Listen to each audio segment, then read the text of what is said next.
We better get back, because it'll be dark soon, and they mostly come at night. Mostly. Welcome to Mostly Horror. Mostly. I'm Steve. And I'm Sean. And we're back. We back. We just need Chance to come on and like do one of those, like a little soundbite for us. And we back, and we back, and we back. From Acid Rap. Okay. Maybe we can get him to do it. He hasn't put out music in a long time. Probably, yeah. I am excited for this conversation that we have today. Jonah Ray Rodrigues is a comedian that I've known for a long time. Not personally, but I've known of his work. Really funny guy. Go way back. And yeah, I don't know him personally until now. But have wanted to get him on the show because I know that he is a fan of the genre. We obviously enjoyed seeing him in MST3K, which was the Netflix reboot when he kind of took over there. So really stoked for this episode that you guys get to listen to, promoting his new film coming out called Destroy All Neighbors. Before that, though, we have some things that you probably already know. I'm sure you already knew that. You only tell me stuff I already know. You already know what I'm going to tell you. And the first thing that I want to bring up as of yesterday, as we're recording this, is something that I feel like I was really curious on if this decision was going to happen. It felt like it was in the cards, but I was like, I don't know. They've let it go on for so long. David Gordon Green is officially exiting the Exorcist sequel. And the reason I'm saying, like, he did 3 middle of the road or worse Halloween films, and he was kept on, and then he comes back to do, even after those Halloween films not being good, he comes back and does The Exorcist Believer. And if you want to hear our thoughts on that film, episode 137, Sean and I jump into it for basically 2 hours. But it has been reported that David Gordon Green has exited The Exorcist Deceiver, which was the second film in the trilogy that they were doing, after spending $400 million to bring the franchise back into movie theaters. And not only did he exit it, but they pulled it from the calendar. And this is a film that was slotted to come out not even this year, but next year in April, which is still a while, a ways away. Yeah. What do you feel about, how do you feel about this? Well, I mean, I guess I don't really feel a ton of anything other than it makes sense. I don't wish ill on David Gordon Green, obviously, by any means. I guess I feel indifferent to him leaving the trilogy that they're planning on doing, because I think it's already off to not a great start. It just wasn't that good. So I'm not really that invested in the sequel anyway. I don't really care who does it. I guess, maybe somebody else coming in and taking it in a different direction, a different feel, maybe I'll end up liking the sequel more. I don't know. But yeah, I'm definitely not shocked by it. I'm reading a thing on The Hollywood Reporter. It's an article by Pamela McClintock. I apologize if I just butchered her name, but it says that Green himself casted doubt on his return even before the release. So I'm just wondering what's going on, if we have an exact reason why this is happening. But the quote from David Gordon Green says, "My intention is to just start making things, and as those plans come together, if I find myself in the Exorcist Deceiver director's chair, I'd be thrilled. But right now I'm navigating it from a story perspective and looking at my realities of life as I pivot." So I'm sure that the flop had something to do with it. Oh, of course. He has The Righteous Gemstones, which is a great TV show. Yeah. That I don't know if he's the showrunner or at least one of the producers, but it's fucking great. Mm-hmm. And I'm sure that there's other stuff that he's working on. So his comedy stuff is really good. I just don't. Yeah. His horror stuff just is not up to par. Yeah, I have seen a number of people advocating for, and I hope I pronounce this correctly, but Damien Runia, who is the director of When Evil Lurks, which we were not too big of fans of. Sure, it was. But I would be interested in seeing his take Yeah. on this. I think getting a more, a smaller director, international director, someone who did well enough with a small budget, getting the budget of an Exorcist movie and like trying to do something new. I think that's an interesting idea. Absolutely. So I guess that definitely intrigues me more. I liked When Evil Lurks. I mean, we've talked about it a bunch. I liked it. We were both caught off guard. We had different expectations. I don't like it as much. Yeah. Personally, I don't like it as much as everybody else who saw it last year. Like people were just raving about that movie. I don't like it that much. But if there's one thing that movie has, it's the balls to go there and the visuals to walk the walk, not just talk the talk. And I think that for an Exorcist movie, we're just at a point like we are overpopulated with exorcism movies. We've talked about this a bunch. I'm sorry, but a little kid acting creepy with some makeup on is just not enough. The family dynamic is not enough. Like I need more. So if you're going to do an Exorcist movie, I want visuals. I want crazy looking fucking demons, or at least like some pretty intense body horror or something. And maybe we would get this from him. I don't want to blame what I think is like the pulling of punches on David Gordon Green necessarily. I there are a lot of hands in that. And I think with a big property they were just afraid to. It seems like overall the problem with the Halloween franchise and the Exorcist franchise, in my opinion, is trying to make everyone a little bit happy and, like not picking a lane and sticking in it and trying something new. It's too much trying to make modern young audiences happy and lovers of the franchise happy, and the only way they seem to know how to make lovers of the franchises happy is by doing callback after callback and references and winking at the the audience. So yeah, I am definitely if the director of When Evil Lurks, I'm sorry I can't remember the name at this exact moment, Damien yeah, Runia, yes, I think is his name, yes, who also worked on his Satanic Hispanics, and I loved his segment. I'm way more interested in that. Like if that were to be true, I would have at least a glimmer of hope with the sequel. I did not know that until right now. So. I also think well, no, that wasn't like, that's just someone people are advocating. Okay, I thought rumor. Okay, I heard not, you wrong. No, not a rumor, but I don't know, the internet. Yeah, give it to can him. Start stuff. You never know.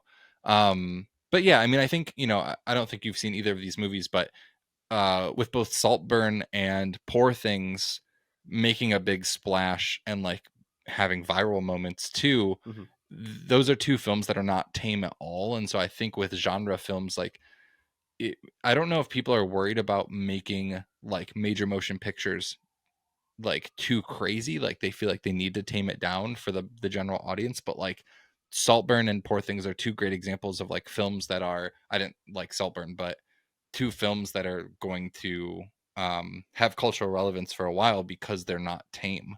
And The Exorcist is like as tame as you can get, the new one, obviously. Yeah, I don't know. I guess that's fair. I've just seen it as like a reoccurring theme in larger. I would even say like it kind of pulled. I don't know. I just don't want to pull any punches. I agree. Just go all out. This next one, I want crazy fucking visuals. The fact that just to go back to our previous conversation, the fact that they designed that super cool demon and put that actress in all of that makeup and we didn't even get to see it, like that's the sort of thing that frustrates the shit out of me. So like deliver on cool visuals, because I'm sorry, but just like a person being possessed and a family being torn apart is simply not enough anymore. And I'm referring to a couple movies when I say that, and I'll just leave it at that. Yeah, there's a lot. You could probably name 5. Yeah. So that is something, hate to be excited about someone leaving a project, but I think a change of scenery or a change of leadership is going to be good there. Talking about changes, I'm going through in the upcoming Guillermo del Toro Netflix original Frankenstein, we have a change of the monster. Yeah. Not a change of Frankenstein, because that's not the name of the monster, it's the name of the doctor. we originally had Andrew Garfield playing the monster when this was first announced, and it has recently been announced that Euphoria's and also Saltburn's Jacob Elordi is going to be taking over the role of the monster in a film that already has Oscar Isaac, Christoph Waltz, Mia Goth, and Felix Kammerer, I think is how you pronounce their name. I like this addition. He is a tall dude. He's also, you know, a heartthrob right now for a lot of the world, from both his time in Euphoria and recently Saltburn. But I think, you know, I don't doubt that what Guillermo will do will be interesting and probably wonderful. And I don't doubt that visually it'll be successful. That's where, even when Andrew Garfield was going to be the monster, I was like, that's kind of weird, but like I didn't mind it because I know that Guillermo will pull it off. So again, I think that Elordi will, you know, he has more of a stature to be the monster, and he's a really good actor. So I'm excited to see him in this role. Sure. I haven't seen any of his work yet. But I've seen like a couple interviews from something. I think I even watched his Hot Ones recently, a part of it. That's funny. But yeah, so Del Toro is, I have so many thoughts. Okay, so Del Toro loves Frankenstein. He has, you know, connected with the character of Frankenstein since he was a kid. And I know that a big part of that is that he empathized with the monster, you know, like so I'm sure that that's going to be the connection. I guess part of my worry, especially looking at the casting, and I guess I should have thought about this more with Andrew because it's kind of the same thing, but I just don't want like just another like gothic, like weird romance love thing. You know, I don't really want it to feel anything like Shape of Water. I don't need like just like that essential story of like a person falling in love or finding the monster lovable. And part of him being such like a young heartthrob has me kind of worried about that. I just want the visuals to be really cool. And I think if he's just kind of like a really handsome dude with his shirt off, stitched together, obviously, you know, Del Toro's going to do more than that a bit, but if that's kind of what we're getting, and it's just, I don't know what I want from it, but I'm a little nervous, but I trust Del Toro at the end of the day. So, and I've heard nothing but good things about this guy. So I also think, I like Jacob Elordi. I would love for this to be a really true remake to the story.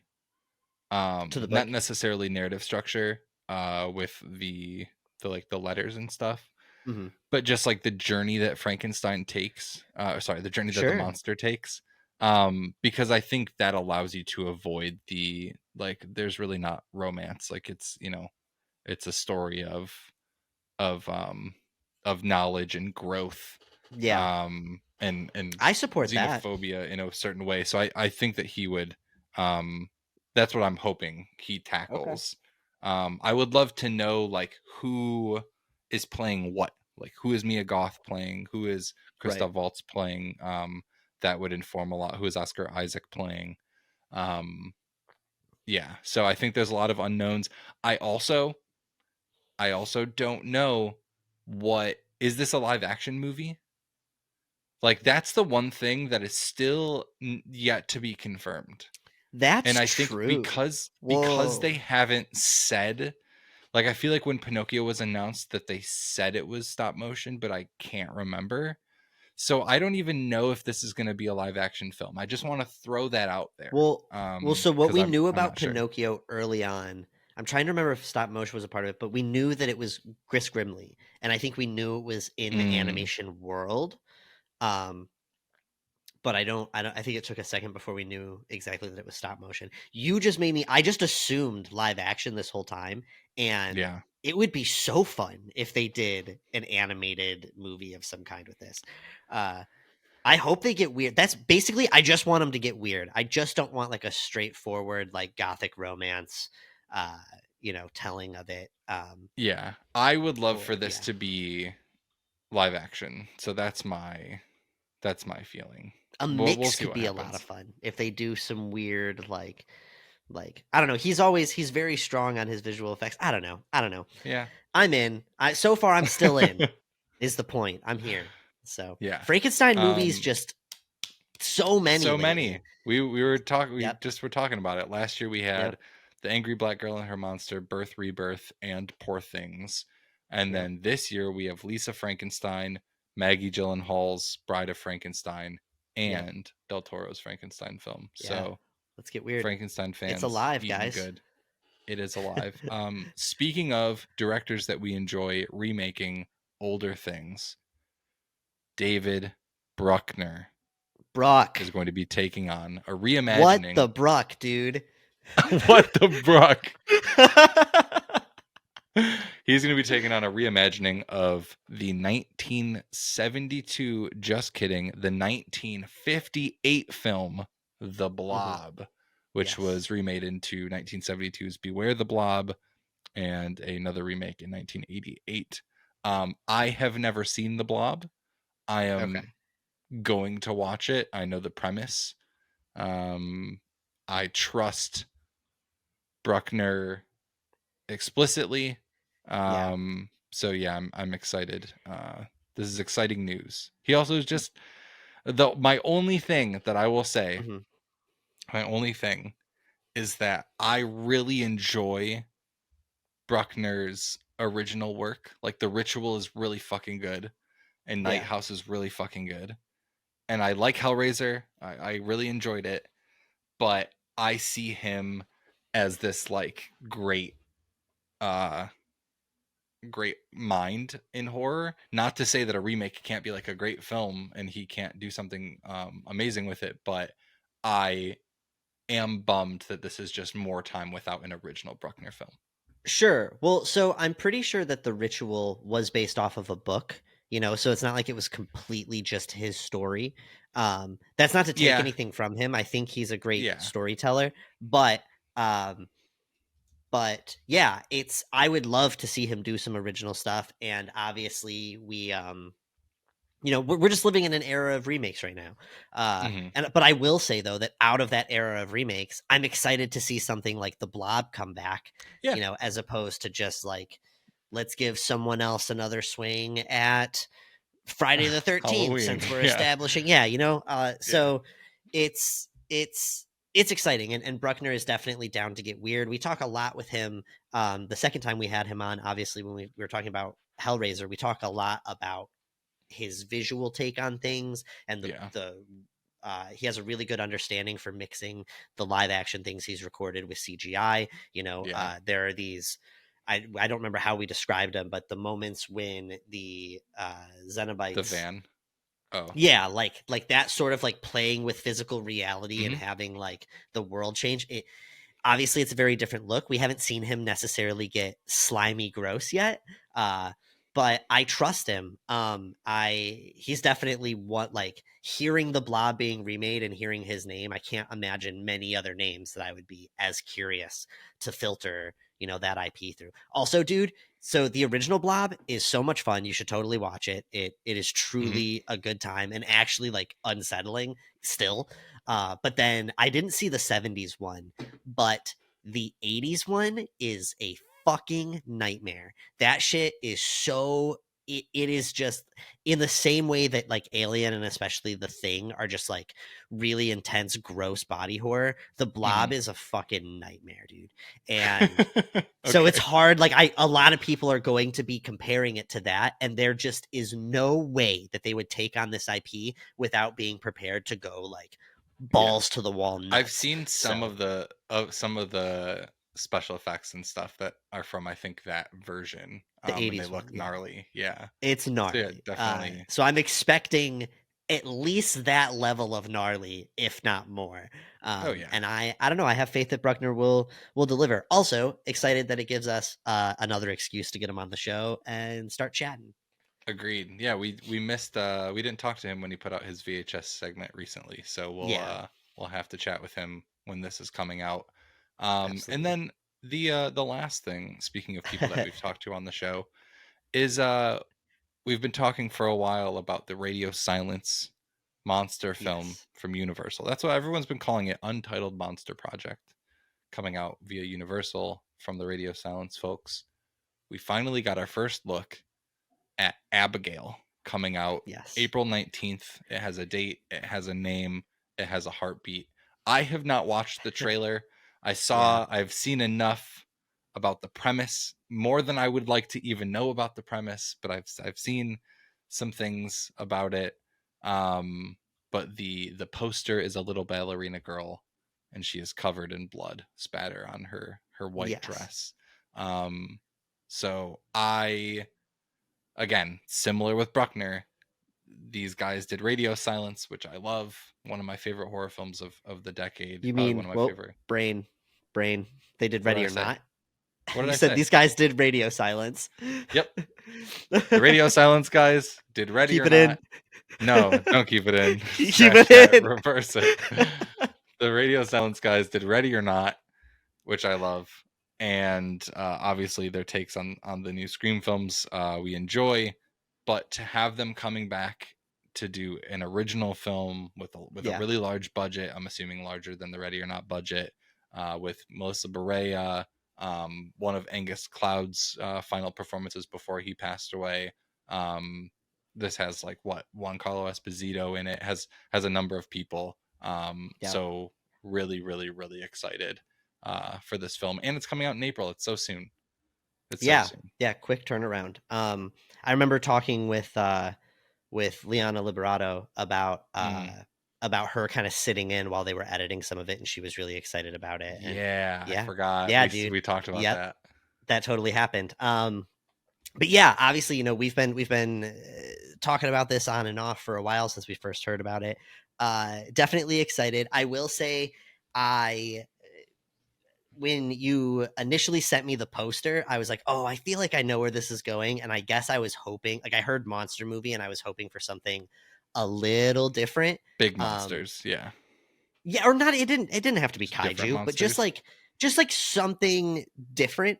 I don't want to spoil I don't know what you have and haven't heard. I did end up, I wasn't going to watch a trailer, and then Phil Nobile Jr. from Fangoria tweeted something that spoiled what the premise was for me. And I was like, well, now I have to watch it. So I'll leave it at that. I'm definitely. Do you think I should watch it? I don't. I probably not. I think that your odds of like I regret having watched it just in the sense that I have like a good layout for exactly how this movie is going to go now. Right. I was hoping it would be shorter and whatever. I almost quit watching it. It's like I don't think it's going to ruin it for me. Movie. Yeah, man. Trailer, which I saw that. I saw the time. I was like, no, thank you. Yeah, it gives way too much. Yeah. And so any listeners, if you're tempted to watch it, I would definitely recommend that you don't. I do think that there's something there. I do think that I'm going to like this movie. I'm a little disappointed that I was kind of reaching into a weirder territory, but it does seem like a lot of fun. And I'm sure by the time it comes out, I'm not watching shit else for it, that I will have forgotten a couple things. And again, it looks fun. I'm excited. Yeah, I trust them. I know the premise, I think, as well, and that's as much as I want to know about it. So I'm going to leave it there. Hopefully we can get the Radio Silence guys back on when Abigail's coming out. But that's all I had that you probably already know. That's a lot that you probably already know. If you didn't know it, I'm glad that we could if you know don't it for know, you. Now you know. Yeah. Yep. And then before we go into this conversation with Jonah Ray, Sean, you had something else that you wanted to bring. Just a little. It's not even a whole thing. We were talking about things to like chat about before the show, and I was kind of listing some stuff, and I named a movie called No Way Up, and you were like, "What the fuck is that?" Yeah, no idea. And so I just got to bring it up really quick because honestly, it seems like a ton of fun. It's sharks on a plane. That's what the movie is. It's sharks on a plane. I'm sick and tired of these motherfucking snakes on this motherfucking plane. These motherfucking sharks on this motherfucking plane. Motherfucking plane. Yeah, the premise is so it's No Way Up. It's from RLJE Films, and It looks like it's going to be arriving in theaters and anywhere that you can rent movies on February 16th. So it's coming up pretty quick. But basically, the premise is a plane crashes into the ocean, and the surviving passengers have found themselves in a situation where they are in a locked air pocket on this plane, and sharks are roaming around and working their way into the plane, and they have to figure out how to get out before they run out of air and before the air pocket is gone and the plane sinks too low. It's obviously like a fun one, but it doesn't seem like it's full-blown comedy where they're just not taking themselves seriously at all. And I don't know. I think it's going to be fun. I think it's going to be fun in the same way that, like, in a little bit darker and more serious tone, but in the same kind of way that Cocaine Bear was. That's like fair. I'm in. Yeah. That's fair. Are they in an air pocket in the same way that, like, Orlando Bloom and Johnny Depp are when they're like walking? I swear to God, bro, when you said, are they in an air pocket in the same way? I was like, how can I think to describe this? And I went Pirates of the Caribbean. And then you said that. That is so funny. Yes, okay. that's basic. They're underwater. I'm sure it starts with them not, but they're underwater and they're kind of like on an edge. It seems like they're on an edge by the wrong momentum could make them drop deeper. And that's gonna, the pressure is going to be too much, and you only have so much time, so much air. And but that's basically what it is. They are underwater in an air pocket, so they have to, get to the surface somehow. I need to reach out to whoever's doing this film, and we got to talk to the people that are making this. We never talk to people that are making these kinds of films, and we got to do it. Yeah, we absolutely should. We gotta do it. All right. I'm excited. Yeah. I need to watch the trailer. That's a trailer I think everyone can watch. Yeah, you're just gonna everything will be spoiled, and it's fine. On that note, great conversation today with Jonah Ray. Destroy All Neighbors. Sean, any final thoughts before we get into that conversation? It was so fun. The whole time we were talking to him, granted, it wasn't him hosting the memories I'm about to speak of, but I was just thinking back to nights at my step grandparents' house back in Michigan, and they only had so many channels, and Mystery Science Theater 3000 would come on, and I would watch. I had no clue what it was. Not that I didn't grow up watching Mystery Science Theater religiously, but I have always returned to it, throughout my life, and it's a ton of fun. And Jonah's such a funny guy. And Destroy All Neighbors is a great time, and we had a good conversation. I'm excited to get him on in the future and see what else he gets up to. Yeah, he is so funny. It's one of those where I knew it was going to be a blast interviewing because he's just a funny guy and just was able to riff the whole time. So hope you guys enjoy our conversation with Jonah Ray Rodrigues. Catch us on the back half of this episode for our mostly horror recommendations of the week. We will catch you on the flip side.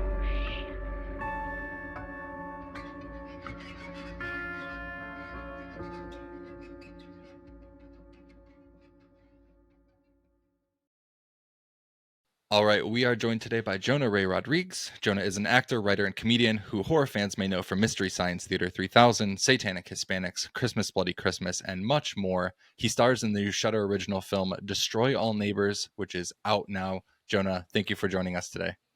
Yes, no, thank you for having me. It's funny, like when you started listening off the credits, I was like, there's a lot of horror movies.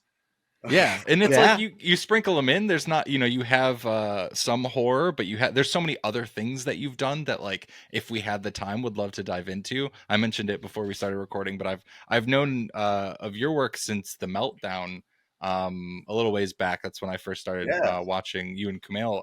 But we'll dive into the comedy stuff in a bit. We want to kick this off the way that we kick off a lot of our conversations with guests, which is we would love to know your intro to the horror genre. And I've read a couple of things that you've said about watching horror growing up, but we're specifically curious if there's a memory of, walking into the living room and seeing something from behind the couch that you maybe shouldn't have seen, or a parent showed you a film that you maybe shouldn't have been watching at a certain age. Do you have any specific memories that you could share with us? Yeah, I haven't really, the vaguest memory. So I had a brother that was 3 years older than me. And then, but we also had our cousin Kalani would stay with us a lot. And he was, I think, 10 years older than us. So he would babysit a lot.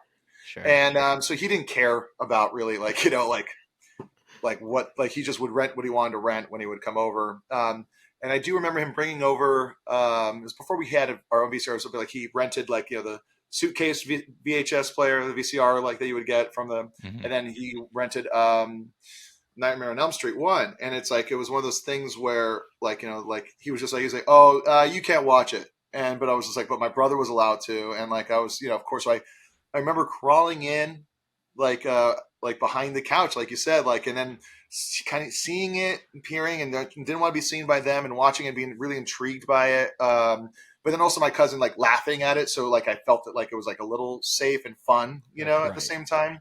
Right. But I do remember being so like kind of nervous about it. That was just like, I had my crayons. I remember, and I must've been like 4 or 5 years old or something like that. But I remember just like breaking crayons out of like nervous energy, like while I kind of like watching it. That was kind of my early intro and into it. And, my brother and I just, we like, I remember we moved and we got HBO, and HBO like, played nothing but horror movies. It seemed like, like in the beginning.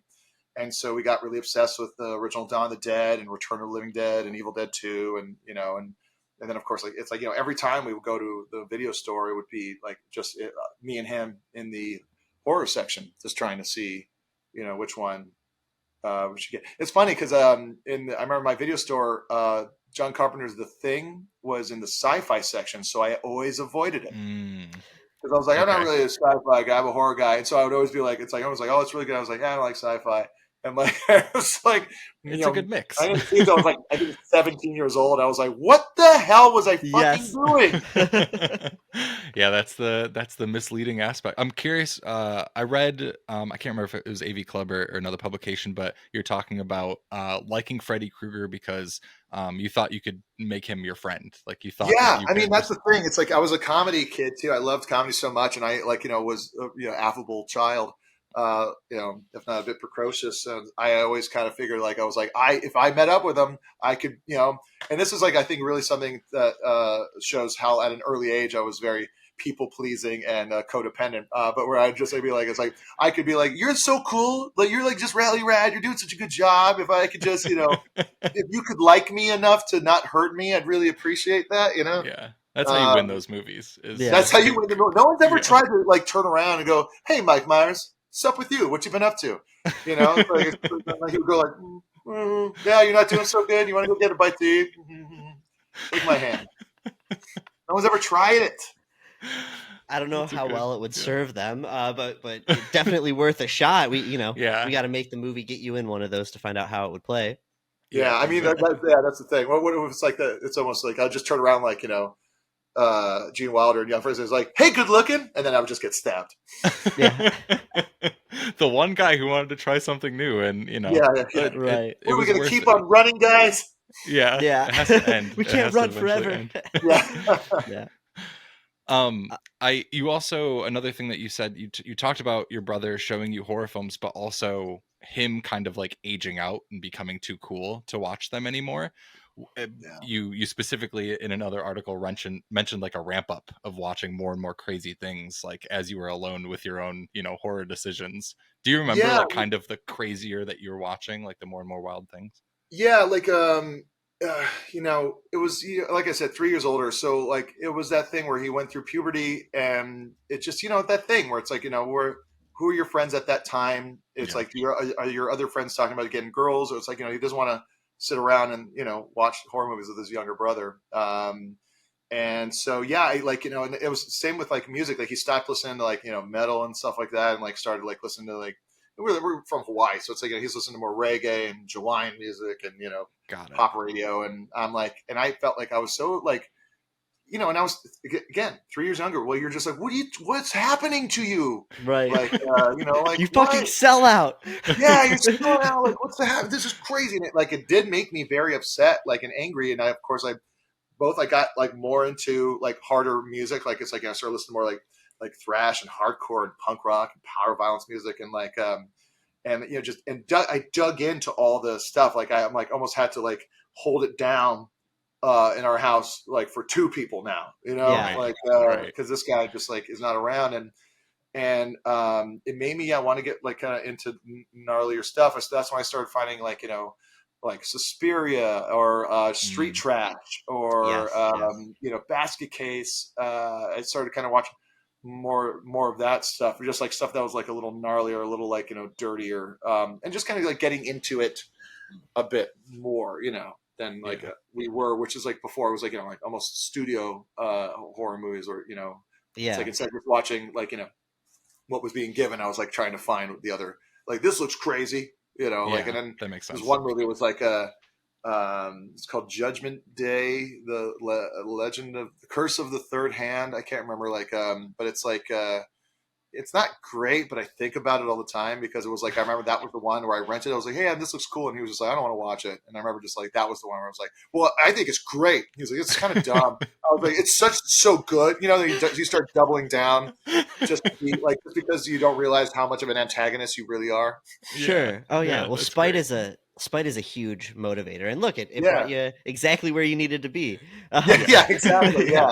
Well, that's what's always the fun thing. It's like watching all those things and like, really like wanting to act, and like it's just, and seeing like how just like so many people in these movies, and like having like I was like in my head I always had this idea. I was just like, if I could just kind of get into some of these, and that's the same thing. It's like it's like punk rock. It's like I want to play music. It's like, oh, punk rock, that was like, seems like I can get into that, and then I can play that, and I can, and comedy or acting, like I didn't set out to be a stand-up, but like I got to LA and I was like, what do you do if you don't have money or going to college? Like, I don't, like, I'm just working at a record store. I don't know what to do.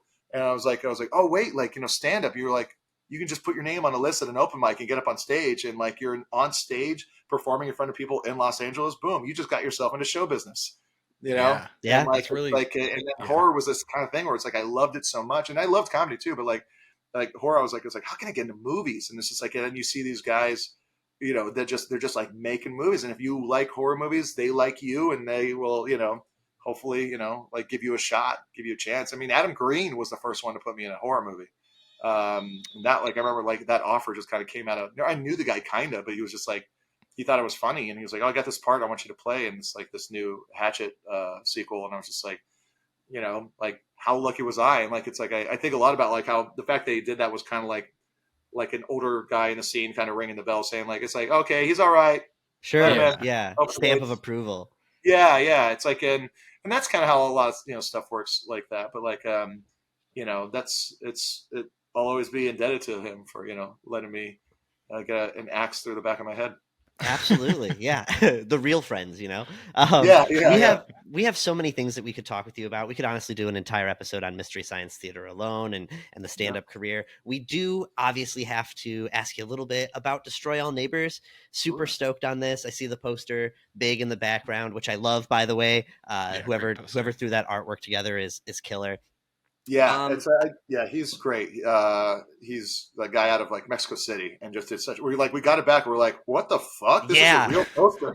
It's not just like so floating heads, Yeah, I haven't had the time yet, but I want to. Yeah, I got to get his name and go through his art, because I truly do love it so much. Yeah, it's super, super sick. But I have to ask. So, what drew you into this project? Like, how did you kind of hear about it, and what resonated about it with you? Did you have like a terrible neighbor story or something like that just made it hit home? No, I've never had a bad neighbor. Like, it's like, Josh Forbes, the director, had written the script with Charlie Piper, one of the writers. And he approached me about it so long ago. He's like, hey, this movie, and he made a little sizzle reel, like, of like different clips from different like movies that he had, like, and he's like, I just have this idea for a movie that's like practical effects. And it's kind of a, Barton Fink meets Delicatessen meets Evil Dead 2. And I was just like, that's like, it's always so exciting when you hear someone say that kind of stuff, like, where it's like, like there's certain horror guys I know, they'll be like, oh, it's a mix between these two horror movies. I was like, man, you should watch some other movies. It's like, right. Yeah. A lot of stuff out there that you can like, draw inspiration from and make it into horror, and that's always, it's really like exciting. So when he was talking about like, like Inside Llewyn Davis, Coen Brothers stuff, like, it's like, I was very, very excited. Plus it was at a time where no one was really asking me to be in stuff. I think even a little bit before Mystery Science Theater, he first started talking to me about it. So it was a long time ago. It's like, and generally we just kind of would revisit it every once in a while. But like just the idea that like it was going to be, and this is what I've tried to do with a lot of stuff I've done in my career, is that like, what's the thing, and it might always go just back to like, you know, my brother, you know, going through puberty years before me and kind of bailing, like, what are the things that made me feel a little less alone as like a 11, you know, 12-year-old kid? What, like, you know, what are the things that made me feel like I was like, you know, seeing the things that like I thought were so cool and fun. And, you know, some of it has been, of course, 1-to-1. Like, it's like, you know, Mystery Science Theater was that for me when I was a kid. And then I got to like be in Mystery Science Theater. But like other stuff, it's like I loved watching Comedy Central and like, you know, their stand-up shows. So I got to do with Meltdown. Like, you know, it's like I've tried to do these, like check these boxes of almost throwing this metaphysical inspiration ball back in time so that the younger me can catch it and then, you know, leave the circle unbroken, you know. Absolutely. And so like you know, like doing like a comedy punk album, like Weird Al covers, it's like all these things. And then like in this movie I was like, yes, this is one of those things I want to do because it's something I would have been stoked about as a kid, you know, like I feel like almost kind of a bad dad to my inner child, because it's like I'm always just like going like, this is, you want this cool thing? I got this cool thing for you. They're like, it's like, you just be nicer to me in your head. You're like, no, I'll get in a movie for you like, Mr. Science Theater, you know. But this definitely was that, where I was like, I want to do something like this, and like, you know, maybe some adults will like it because of the throwback nature of it. Maybe some young kids who haven't really seen this kind of stuff. You know, that's a thing I always think about, where people kind of get on the case of certain aspects of like, you know, like it's like, oh, it's just like ripping off this thing, or it's just doing that kind of thing. I was like, yeah, but like it's like a lot of kids weren't around for that, and they might not like the look of it. Like that's what I found out through MST3K. Like my episodes, like there's parents that come up to me and they go like, for years I was trying to get my kid to watch MST because I loved it so much, but they never cared for it until like Mac and Me, or until these kind of like, you know, a little flashier, a little faster, a little brighter episodes. Like it caught their attention, you know? And so it's like, you know, that's kind of been the thing that made me want to do it like more than anything. Absolutely. I love the idea of you talking to like your inner childhood self, just being like, therapy's too much work, kid, but I can put you in a movie. I can put you in like, I got you. Like it's listen, I can do this.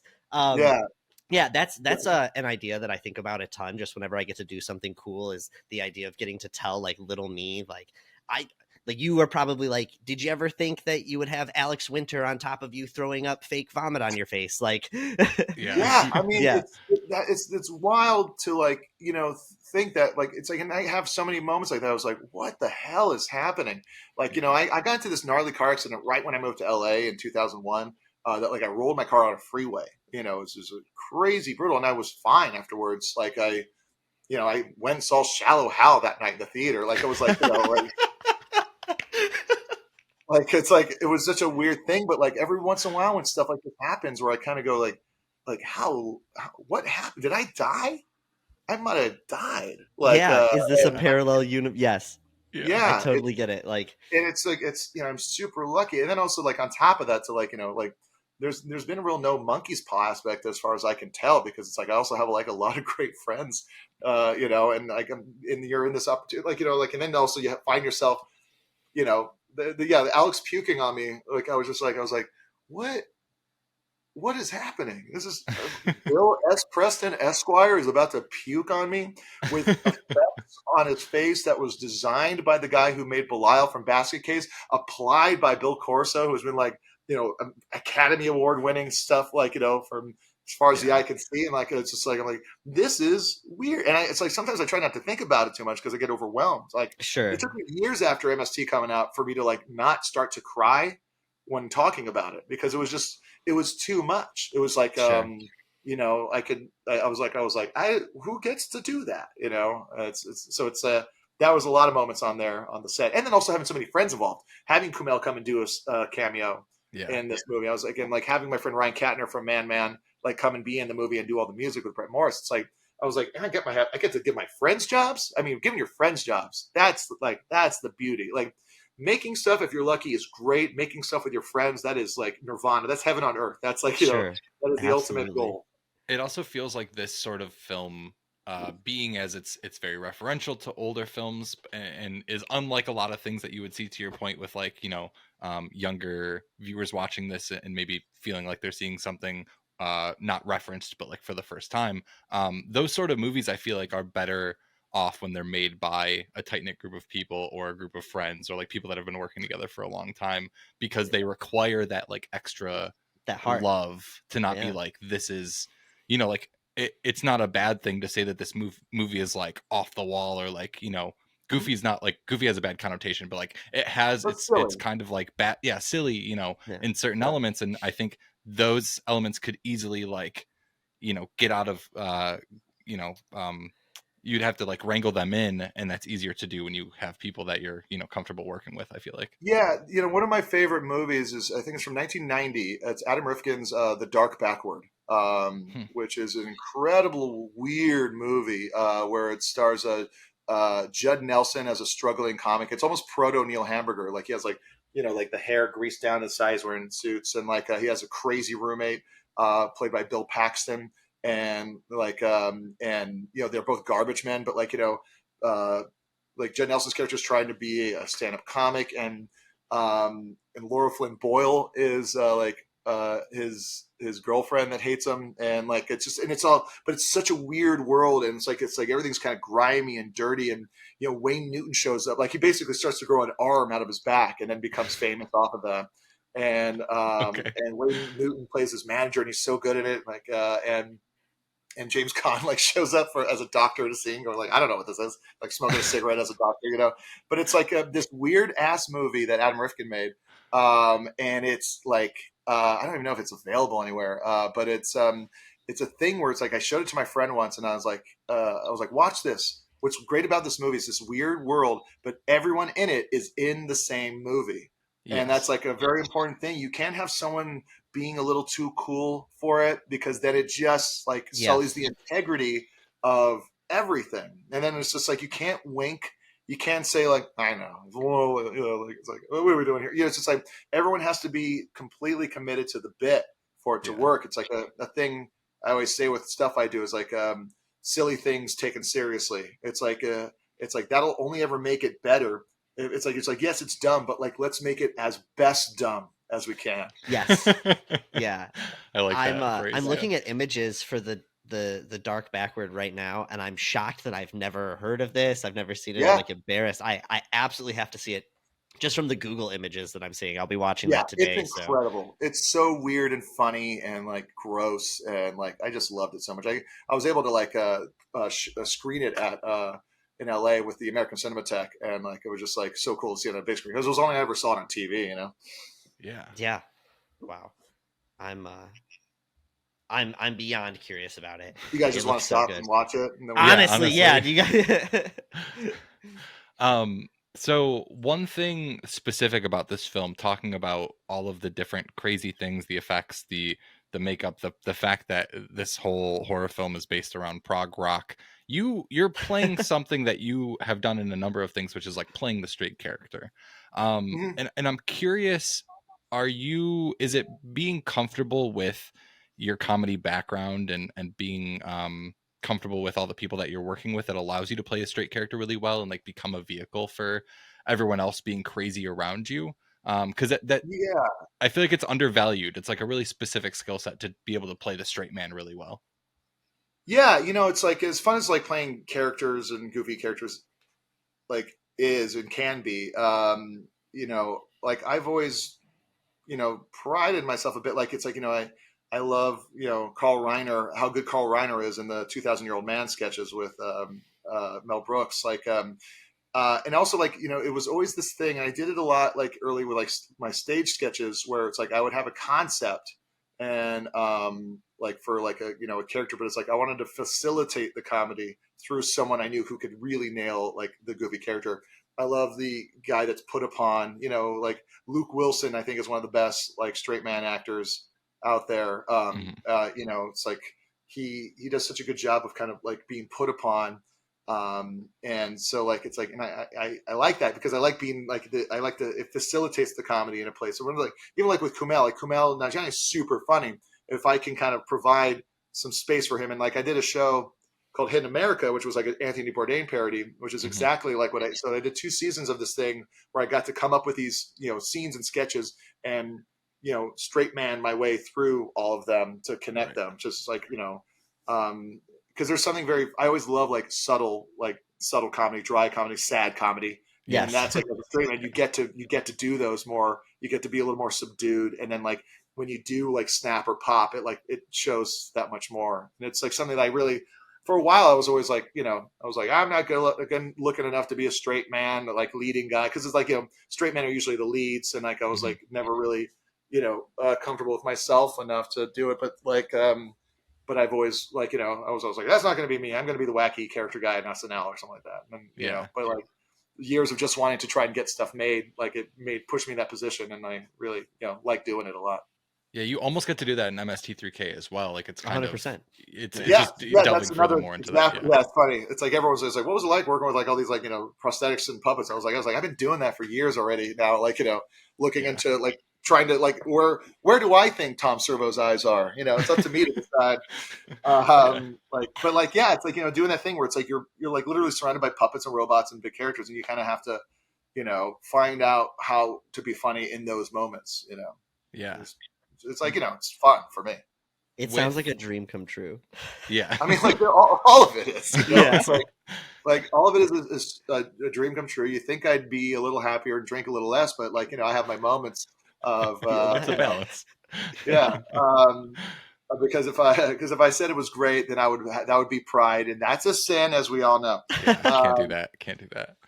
But yeah, like it's like, like, and that's the thing, Alex. He's a character actor. He loves playing characters. He's good at playing big characters and weird characters and like, and so like, and he got that with me. Like when we started kind of working on the dynamic, it just was like, he was so elated. Like, he was like, we wanted to keep everything grounded. So like the weirder moments popped a bit more. Mm-hmm. And, and like, he was so helpful. And there was even times where he would come in and like, Josh was great as well as a director, but like, like Alex, like once, like he was like, I think you're going like a little too big in this one moment, bring it down. And like, I was like, oh, good. Cause you kind of get lost in it too. Cause everyone's being crazy. Yeah. And it's like, Like, you want to get lost in it too. Yeah. Exactly. Yeah. I want to have fun too. I want to yell. Right. He, how much time did he spend in the chair? He was unrecognizable. I did not realize that was him until going through IMDb. I had no clue. That's how he wants it. And that's why we're like, we thought of putting him in there as that lawyer character. Cause it's like, we got to get some fucking Alex face on screen. And we're going to have him here the whole time. I mean, he's a producer. Honestly. He's like, yeah, I'll do it. He's great in that scene too, yeah.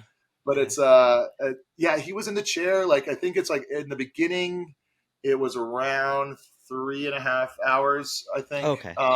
4 hours getting it in. And then by the end, I think he was they had it down to about 2 hours. Like they just kind of got, better and better at it as they went along. Yeah. And it's like, Bill Corso and his assistant, like it's such a, there are no slackers in that world. So I was going to say, I'm sure they have it down to a science too. Like, it's crazy to know it's still 2 hours, even having it down as a science. But right. Yeah. Just the way that sort of stuff is. Didn't have to go Jim Carrey and bring in an FBI agent to teach like surviving torture tactics. Yeah, exactly. Yeah. Well, it's funny because like, Bill Corso and Alex have known each other since the Lost Boys. And so it's like, like for them, they're just old pals catching up, like, and hanging out every day. Yeah. And so like Alex would always be in such a good mood. Like, like I'd be like where we were shooting was this warehouse in South LA, and it was like middle of summer. It was like 100-degree days, but it was even hotter because we're in this warehouse with no one. Always is. And then we had our apartment sets, which had the roof. We had ceilings on these sets, and they were smaller, and like it was just real dripping. It's like there was at a point where me and Kieran, who plays Emily in it, like were just like wet with sweat, and I was like, should we just throw in a line real quick of like Emily going, when are we going to get this air conditioning fixed? Just because it was like becoming a bit ridiculous. You need to rationalize it. Yeah. Right. Yeah. So we're on this like mania. And then like, like Alex would come in and go like, oh, Bill was just saying this really funny thing. And he's in the Vlad makeup, just having a ball. I love that. So we do want to wrap this up with, we don't normally do guest questions, but I have a bit of a caveat here. So you were in another horror film that came out not too long ago, and we interviewed the director and just happened to get a guest question. So Joe Lynch would like to know, what was it like working with the great modern auteur Joe Lynch on Suitable Flesh. And then if I can, he told us to ask you to tell the ice cream story. Okay. I have no context, but I would love to know that based on Joe's All comment. right. It's funny because, like you said, like you had a director on, and I was like, there was no good option for me. Like, I was like, I'm glad it's Joe, but like, if it was Alejandro Brugues from Satanic Hispanics or Lives, or if it was like Joe Bigos from, when I did Christmas Play Christmas, I was like, there's no good outcome for whoever name you were going to say. But I guess Lynch is the best one. Lynch I've known since I worked at G4. Actually, like we've known each other since I was like working over there, and so it's he's actually was instrumental in getting Destroy All Neighbors made. He was like the one that sent it over to Mark Ward over at RLJ and Shudder, and we got the whole ball rolling. Hell yeah. As a favor. But yeah, so I was in Suitable Flesh, which comes out next week on Shudder. That Joe Auteur of our modern age, Joe Lynch. And so like it's like it was one of those things where he was like, "Oh, I wish I could have you in this movie I'm doing," but it's like with the way that production works and budgets, and like when you're shooting, they were shooting in Memphis, I think, not even Memphis, somewhere else in Tennessee, I think, or Alabama, I don't know. It was hot, but like it's he was like, "I wish I could have you, but I can't." I was like, "Listen, like if you like, it's like I like making stuff. I like you. It's like give me, I'll play any role. Give me enough days that would cover a flight, and then I'll fly out and I'll do it." Because in that, it's also like, that's like, twofold. Like I get to go hang out with my friends. I get to be a part of a movie that has Barbara Crampton and Heather Graham in it. And I also get more, money towards my health insurance within my actors union. So it's like, it's like I come back at zero, but I might have, a life-saving procedure able to be done. Yes. And so I'm there for, 2 days, maybe, if that, maybe just one day. But it was super hot. It was the last day of shooting, and I was done in the morning. Like it was a super, quick thing. And then it was like, it kept on going. And I just had nothing to do, but I was hanging out, and it was like, it was good chatting with people and watching Joe work. It was getting so hot. So I had a PA. He was like, "Hey, take me to a Piggly Wiggly. And I'll just get a bunch of ice cream for everybody on the set. I'll just pass it out because just as a treat. It's also kind of a cool baller move as an actor. Absolutely. Yeah. Hey, I got some coffee truck, or I got some this thing or that thing. And, thank you so much for all your hard work. Like a side note, every time Felicia Day did that on the set of Mystery Science Theater, I would I would say it's like. She was like, "Hey, everyone, have fun with the ice cream truck." I was like, "Yes, it's from both of us. Thank you guys so much." It's a real put my name on the card. Yeah, absolutely. Yes. I love that. So anyway, so we're I'm going around, and it's like this is how tired and worked everybody was on that set. Where it's like I would go up to, I was like, "Hey, do you want some ice cream?" I just got ice cream bars and stuff like that, like Snicker ice creams, Twix, all that kind of stuff. And one guy was like, "Holy shit, are you kidding me?" Thank you.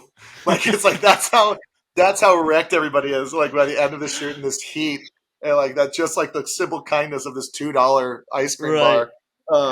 And then Barbara is she's like, "What's going on?" And she's always so bright and bubbly. And I was like, "Oh, I got ice cream." She's like, "Oh, that's so sweet." I was like, "Do you want one?" She's like, No, I shouldn't. I was like, "Okay." She's like, "Of course, okay, I'll have one." And then she has one. And it's not they're all brand name ice creams. It's like you should know if you can't digest anything that's in those things. But like I said, it was a hot day. Barbara was also doing a ton of physical work. Barbara ends up getting super sick from the ice cream. And then and someone's going and Joe wasn't around when I was getting out all the ice cream. And so I was like, well, she had an ice cream bar, and she doesn't feel well right now. And she's her stomach is really sore, and she's feeling sick. And he's like, "Well, who the fuck gave her ice cream? Where did this ice cream come from?" They're like, "Your friend Jonah gave it to her." And and then it was he's like, "Why did you give her ice cream?" I was like, "I gave everybody ice cream." She's like, "I guess you can't have it." I was like, "How was I supposed to know? I don't know that much." I didn't shove it down her throat. Yeah, exactly. I was doing Jesus nice a second ago. Yeah. Yeah, exactly. I was just the king of the castle of this place.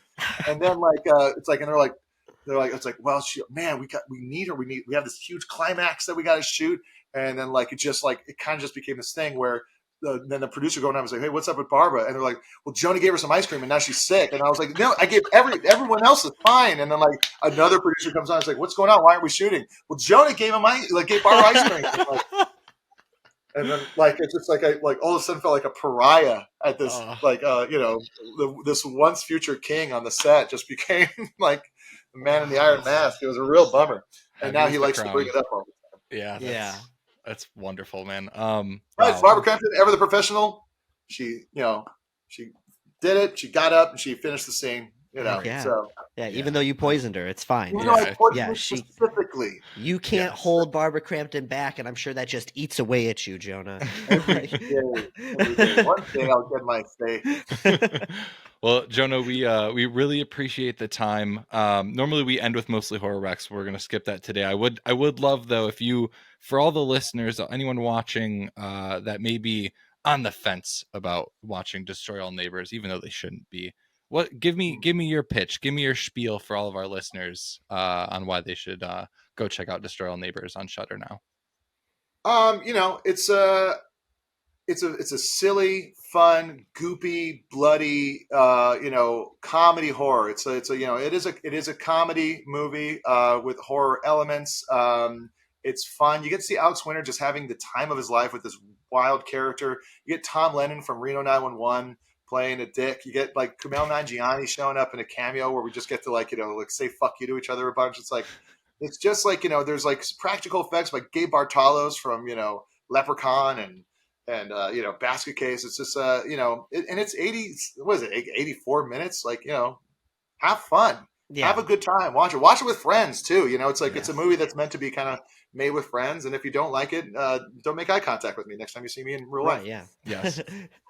There will be no reason to avoid Jonah because this is a wonderful film. And like you said, it's a tight 84. It's like the length that almost every movie should be, unless, you're Oppenheimer or something along those lines. But we really appreciate the time, Jonah. Like we said, absolutely love your stuff and we barely even talked about MST3K, but we could spend another hour on that. So whole other episode. I can always come back for a look back in my varied career. We'll do it. We'll follow up on that later. But thank you again, Jonah. We really appreciate the time.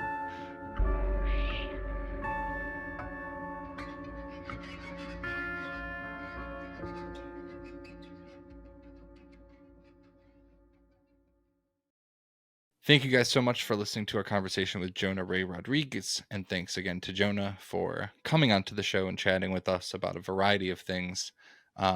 It's now time for our mostly horror recommendations of the week. I have a ton of them because we haven't done Rex in a while. Yeah. Do you want to go first? Do I want to go first? I'll go first, and then you can just kick out yours. I only got one, really. So many to talk about. Yeah. I'll give two quick little things. I mentioned this before, but I did just finish reading Red Dragon, and I was doing that simultaneously while showing Madison Hannibal. So watching the Hannibal series and reading Red Dragon for the first time. I haven't read any of the Thomas Harris books until now. Was a ton of fun. It's so dude, Brian Fuller is a fucking genius. The way that he picks things out of those books and intertwines them in that world, truly absolutely amazing. But that's not my rec for the week. I just wanted to say that. My rec for the week is I've been very sick. I've spent a lot of time in bed and have been watching things for the show, and I'm trying to catch up on things like True Detective and whatnot. But I've also been just throwing on a random movie here and there. And I was on Shudder, and I saw a movie that I had not seen before with a very interesting name. And it is called, I want to make sure I don't butcher it, it's called Poison for the Fairies. And it is right? Isn't that a sick name? It is a 1986 Spanish film. And it is basically about a little girl. It's really about two little girls, but there is a little girl who aspires to be a witch, and not exactly a nice witch. And so it is all the things that she is doing with her understanding of witchcraft and what she wants. And she kind of drags this other little girl into her situations. And I don't know how to describe it to you. It is it is definitely of its era. It honestly feels even older than it is. It feels like if you told me it was from the 70s, I would believe you. It's kind of drier and slower pace, but shenanigans definitely happens. And I can't really pinpoint exactly what I love about it, but I really enjoyed it. There's a concept there that is so good. And I was thinking while watching it, I was like, damn, if I were ever to get into making movies myself, I would love to like reimagine this movie with somebody. Yeah. Like I feel like there is something so there that if it was given a much more like intense and even darker spin, and this movie is plenty dark, mind you, I think it could be just like exactly what I'm looking for in a movie. And I don't say that to say like the only thing I liked about it is the movie I could see it being. But yeah, it's an interesting watch, especially if you're trying to expand out and watch some older stuff, some foreign stuff. Give Poison for the Fairies a watch. And what a cool name, man. That's a great name. I'm gonna add it to my watch list right now. Do it. It's a tight 90 minutes. Yep. So that's always fun. Yep. Damn. Yeah, that looks cool. I'm looking up images and info on here online while you're talking. Yeah, do it. About Look at it. the. Did you see the poster? I love the poster. Yeah, even. it's great. Yeah, it's great. Don't spoil anything for yourself though. Veneno para las hadas is the Spanish name. Yeah, you're welcome. That's a great one, and it's on Shudder, so I will check it out. I also I've been, I don't really do resolutions or anything, but I did see how many films I watched last year. It was less than the year previous, and just want to get back on my game. Want to watch more things. So I've watched let's see, 4, 5, 6, 7, about 7 films. I've 7 out of, we're recording this January 12th, so 12 days into the year, I've watched 7 films. We'll watch 8th or 9th today. I'm just trying to watch a lot more movies, either that I have seen a long time ago or haven't seen, or whatever it may be. So I got a number of recs. Sure. And I'm fine with going through all of these, because by the time that we do our next episode, I will have watched more, and hopefully we'll recommend them. Fair enough. Some of these I told you that I've watched. The first one, I think, Olivia, our friend Olivia, if you're listening to this, I finally watched The Autopsy of Jane Doe. Yeah. I know that we've talked a number of times about that film. I hadn't seen it until now. It is great. I love Andre Overdahl as a director. I love a good, stuck in one place sort of film. It also takes a really unique turn. And I know that the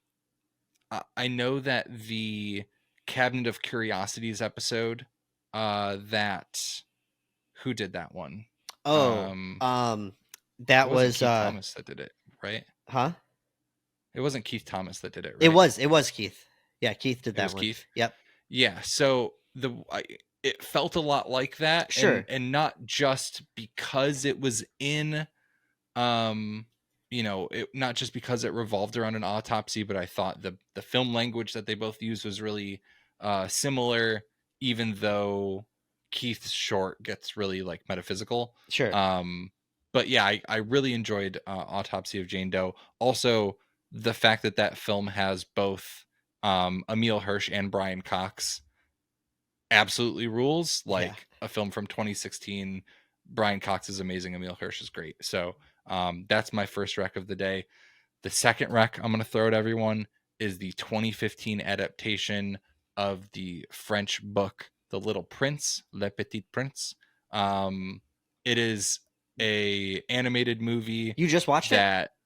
No, I've seen it before. Oh, okay. It was a remake, but I'm recommending it right now. Yeah. I think it is just a perfect adaptation. It is the best way. Normally, when you have a book that doesn't have, I don't want to say The Little Prince doesn't have a lot of meat to it, but it has a more abstract story, and it's not an easy thing to one-to-one adapt. Yeah. And I think that this film is like the best example of taking a complex idea and making it a part of something larger that has the same message. Yeah, and more grounding. Yes, and it is so good. The music is so good. Gabrielle Aplin is a part of that soundtrack. Just want to throw that in there. Gabrielle Aplin's a part of that soundtrack. Wanted to give you your opportunity to say that. It is in my opinion like probably one of my favorite animated films ever. I was like, man, I haven't seen that in so long, and I put it on and just made me feel great. So want to recommend The Little Prince. Fair. That's 2 out of 5. Wow, I need a rewatch. It's been a couple years. It's so good. Yeah. It's so good. If it's not streaming, I have the physical. Cool. The next 2 films I'm going to recommend together because, and I didn't mention this at the top of the episode, but it has been confirmed that Danny Boyle and Alex Garland are working on a follow-up to 28 Weeks Later. Yes. They are working on 28 Months Later, which is something that has been gestating for quite some time. Yeah. Obviously, they both work on a lot of different things. Alex Garland has a new film coming out in April. I love Alex Garland's work, but I was like, you know what time it is? It's time to revisit 28 Days Later and 28 Weeks Later.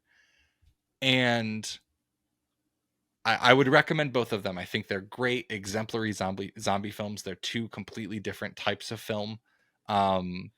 I know that I complained about this on Twitter, and you and Holly were talking about it as well, but 28 Days Later is literally filmed on mini DV, which is it's a camera that the max quality it can output is 480p. Like, this is a film that cannot even be up-resed anymore. Right.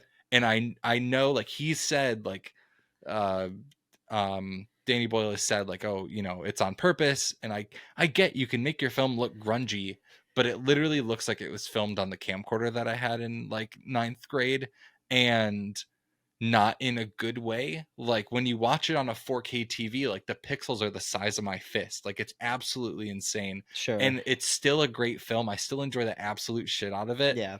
But the next, like, 28 Weeks Later has the exact same look, but it's just, like, better quality is my only thing. It's so funny. I'm not saying that, like, you absolutely have to limit, like, everyone should be limiting their whatever to that kind of pixels or anything. Like, I get what you're saying, but I will say visually, I was a bit, like, bummed out with just how, like, newer cinematic the sequel looked at the time. Yeah, like, when's the last time you watched it? It's been a few years. I'm not saying that it looks like some gorgeous whatever, but I watched them a day after another, and they're like, the second one looks like shit as well. Yeah, but the grunge, but I'm not even saying that it looked gorgeous, but I guess what I mean is just like it just had a different feel, and I liked the grunge of the first one more. And I feel like there's totally different ways you can achieve that grunge. I get what you're saying, but it's my only thing. I love Cillian Murphy. I love the story. The last act of 28 Days Later is fucking, like, heart pumping. But also, and I think I mentioned this, at the end of 28 Days Later, when there's the, you know, the jump forward moment, it's now being shot on a different camera, and you can clearly see the picture. It's like I don't understand the decision really. And so it's just something that I wanted to screech about. But both of those films are so good. I know some people don't like 28 Weeks Later as much as 28 Days Later. There's some shit in 28 Weeks Later that is scarier than 28 Days Later. It's still great. 28 Weeks Later came out the same year as Wreck. Okay. And there's a sequence in 28 Weeks Later where they're under, spoilers for a movie that came out 15 years ago, whatever.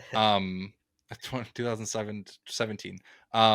They're in a subway tunnel, and you are seeing through Rose Byrne's infrared scope. She, like, the only way that she can see while walking is through the infrared scope on her gun, and she's leading the 2 kids, telling them where to walk. And I was like, this reminds me of Quarantine, which obviously came from Wreck. Right. And there's a moment where, again, spoiler, she's beaten with that gun, and you see it through the scope. And I was like, that reminds me of when they're beating the woman with the camera in Quarantine. This came out before Wreck did. So I wonder if, but they came out the same year. So I'm wondering if, like, maybe they just both had the same idea. But I also wonder if, like, 28 Weeks Later inspired Wreck, which inspired Quarantine. Anyways, those are both fucking amazing. They're so good. Absolutely. They hold up over a decade later. So. I need a rewatch. I did watch 28 Days Later probably like 6 months ago. I was showing Okay. it was around the same. It was the same weekend that I watched Dog Soldiers for the first time, so it wasn't that long ago. Okay. But I have two things to say. First off, just to go back to the camera stuff, I totally get what you're saying. I'm going to recommend another movie specifically to you, but to listeners as well, just for the sake of this conversation. Another movie that I watched is I'm Not a Serial Killer. It's a 2016 movie directed by Billy O'Brien, and it has Christopher Lloyd in it.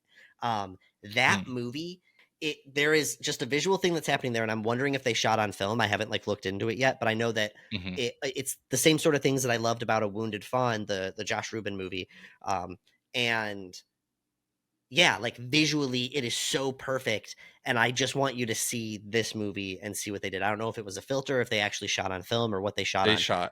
They shot on a super 16 millimeter camera. Got you. I'm looking at it right now. I just want more movie.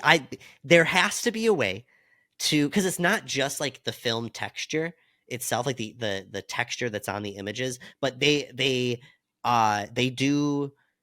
It's like they're not trying to show off with every single shot just how like not every shot needs to be incredibly dynamic and like with a crazy lens and whatever. Like it's either way. That's what I was trying to say, was like I wish that more movies were showing off cinematically by showing off less, if that makes sense.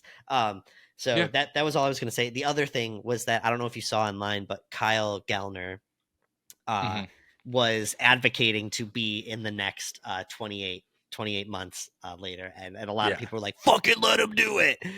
So it would be really cool. I also hope they bring back Cillian Murphy, because Cillian is just a wonderful actor and would be super sick. Yep. Yeah, I'll have to check out I'm Not a Serial Killer. But they didn't shoot that shit on film, Sean. They didn't shoot 28 Days Later on film. They shot it on a toaster, essentially. Yeah. It looks bad. Anyways, the last film I want to recommend is a movie I've been wanting to watch for quite some time. I watched it last night. The movie by Brandon Cronenberg, his second film, Possessor. Okay, yeah. Sean. Yeah? This movie slaps ass. Really? It is so fun. It is weird. It is I enjoyed Infinity Pool. I think I enjoyed Possessor more. Okay. And I think that you'll like it. It's such an interesting premise.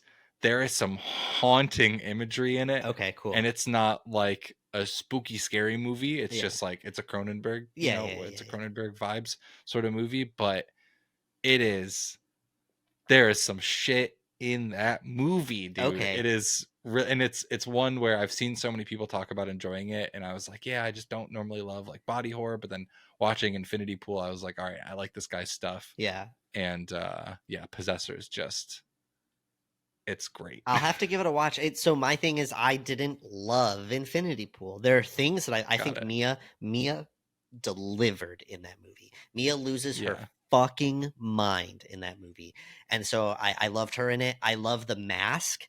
I love certain moments, but overall, I just didn't. It wasn't really my vibe, and I felt like it could have been shorter. Because it wasn't super my vibe, obviously. But I'm open to it. I'm not like I'll watch all of. I want to see every Cronenberg movie, both of them. I want to see all their movies. Possessor's like an hour 40. Okay. Christopher Abbott's one of the stars, and he's wonderful in it. And it's just it's a great mix of like the weird tech shit that the Cronenbergs love with some good like hyper violence mixed in there.